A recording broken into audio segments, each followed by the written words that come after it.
सबको जय मसीह की। आज मैं आपको उड़ाऊ पुत्र दृष्टांत का उद्देश्य बताना चाहूँगा। और प्रभु जी स्वयं यीशु मसीह उद्देश्यों में ही बात करते थे, दृष्टांतों में ही बात करते थे। दृष्टांत उनको समझ में आते थे। किनको?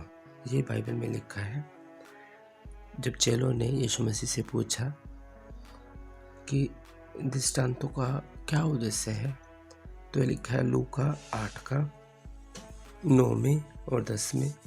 लूका 8 का 9 और 10 में उसके चेलों ने उससे पूछा कि इस दृष्टांत का क्या अर्थ है।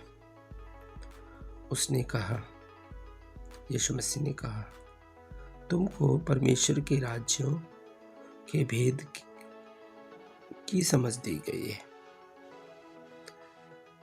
पर औरों को दृष्टांत में सुनाया जाता है, इसलिए कि वे देखते हुए भी ना देखें और सुनते हुए भी ना समझें। जिनकी आंखें हैं, जिनके कान हैं, वो देखते भी हैं और सुनते भी हैं, पर वो आंखें और कान स्वर्ग का परमेश्वर देता है। पर जिनकी आंखें और कान होते हुए भी वो नहीं देखते और सुनते, इसका मतलब उनको स्वर्ग की तरफ से भी आंखें और कान नहीं दी गई। वो सिर्फ सांसारिक दृष्टि से ही देखते हैं। परंतु जो दृष्टांत है उनका आकलन कैसे किया जाता है? आत्मिक रीति से। आज जो उड़ाऊ पुत्र का जो दृष्टांत है उसके बारे में मैं बताना चाहूँगा। यहाँ पर जो किसी मनुष्य के 2 पुत्र होते हैं, और जो छोटा होता है वो अपने पिता से कहता है मेरी संपत्ति मुझे दे दीजिए, और वो क्या करता है, उसका पिता उसकी संपत्ति दे देता है। और जो छुटका होता है ना, वो अपनी सारी संपत्ति बेचकर दूसरे देश चला जाता है। इस लाइन का क्या अर्थ है कि हम आज अपने स्वर्ग के पिता से दूर होकर कहीं चले गए हैं। आज हम अपने पिता परमेश्वर को भूल बैठे हैं। जैसे उड़ाऊ पुत्र, जो छुटका पुत्र था, वो क्या करता है, पिता से अब कहकर अपनी संपत्ति लेकर बेच बाच कर दूसरे देश चला जाता है। दूसरा देश यानी कि रहना तो पर अपने पिता के साथ था, परंतु वो अपने पिता से जुदा होकर कहीं और चला जाता है, अपने पिता को छोड़ देता है। ठीक है। जब वो पर पिता से दूर होता है तो क्या होता है, पिता से दूर होना कष्ट और मुसीबतों का आना तय है। जब वो जाता है पिता से दूर होके, तो जहाँ जाता है वहाँ थोड़ी देर के लिए तो मस्ती होती है, जैसे हम शरीर में थोड़ी देर के लिए मज़ा लेने के लिए घर परिवार से, संसारिक पिता से या आत्मिक पिता से दूर होके क्या करते हैं। यदि हम अपने पिता से दूर होते हैं ना, पिता से दूर होके हम कुछ भी नहीं कर सकते। जैसे ये उड़ाऊ पुत्र चला गया दूसरे देश, तो क्या हुआ, जिस देश में गया वहाँ पर उसने अपनी संपत्ति सारी उड़ा दी, उल्टे सीधे कामों में, कुकर्मों में। तो क्या हुआ फिर, जिस देश में गया वहाँ अकाल पड़ गया,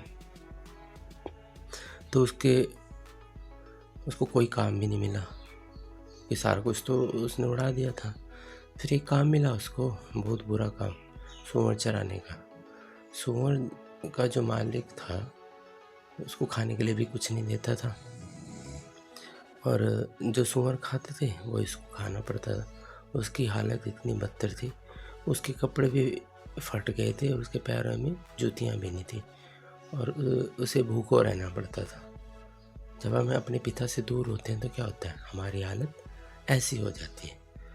फिर यदि हम पश्चाताप करें, जैसे उसने, उड़ाऊ पुत्र ने पश्चाताप किया, उसने मन में ख्याल आया अपने पिता का कि मेरे पिता के यहाँ तो नौकरों को अच्छा भोजन मिलता है, मैं भी अपने पिता से माफ़ी मांगूंगा। आज यदि हम अपने पिता से माफ़ी मांगे तो पिता माफ़ करता है।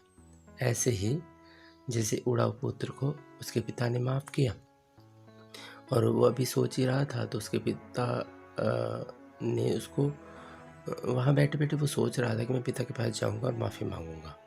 तो हम भी यदि सोच रहे हैं, हमारे मन में ख़्याल है, तो आज हम पश्चाताप करें, क्योंकि हम अपने पिता को, स्वर्ग के पिता को भूल बैठे।